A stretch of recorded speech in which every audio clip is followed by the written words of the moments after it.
Hello and welcome back to another Deep Dive. Today we're jumping into the world of the World Radio TV Handbook, the WRTH. This comes from info you, our listeners, penned in, and we're looking particularly at the April 2025 edition of the Asian DX Review, which really gets into the WRTH.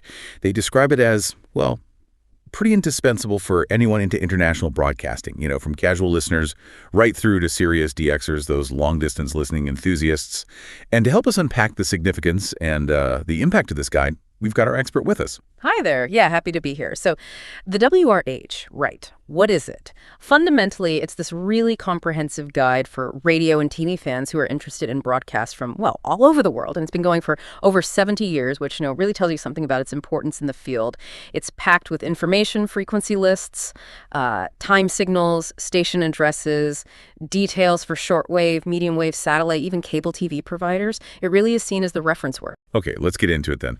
One of the first things that jumps out from that Asian DX Review piece is this recent price increase for the WRTH. Yeah, that's a big topic right now. So on February 16th, 2025, they announced some pretty significant price changes. For Germany and the UK, it went up by €7 or pounds. Then for the EU, Schengen area, Switzerland, Turkey, Russia, that was a jump of €17 or pounds. In the US, it went up $17. And for North and Central America, the Caribbean, it was $19. Same for the rest of the world, actually $19 USD. Okay, wow. And the base price for the 2025 edition itself is now €49.90.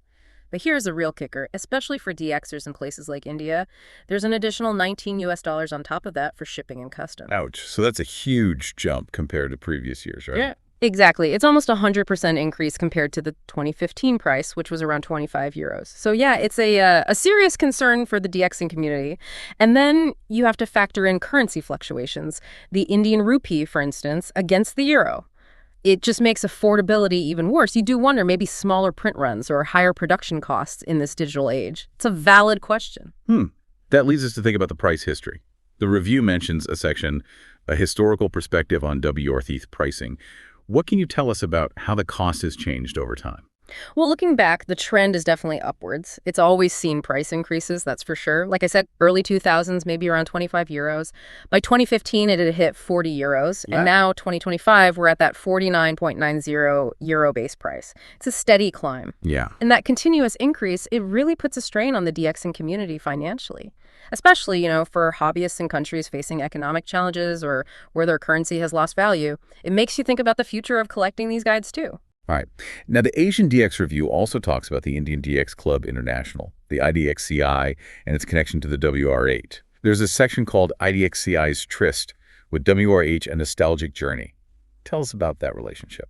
Oh, the IDXCI story is really something. It goes way back to 1956, and the founder, Babul Gupta. Gupta was incredibly passionate about shortwave radio. He put in tireless effort to publish information on stations, even when facing difficulties there in Kolkata. And while the global DXing community quickly saw the WRTH as the ultimate resource, Gupta's early work really laid the groundwork in India. Then, in the 1970s, under his leadership, the IDXCI started importing DXing publications. Eventually, they managed to get the WRTH in bulk in Kolkata.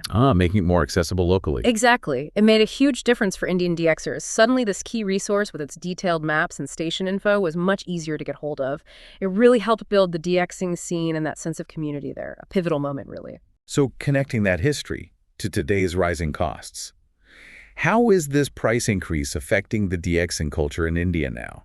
Based on those sections, the role of WRTH in Indian DXing culture and the impact of rising costs on DXers. Yeah, that's a critical point. The WRTH has absolutely been central to Indian DXing culture.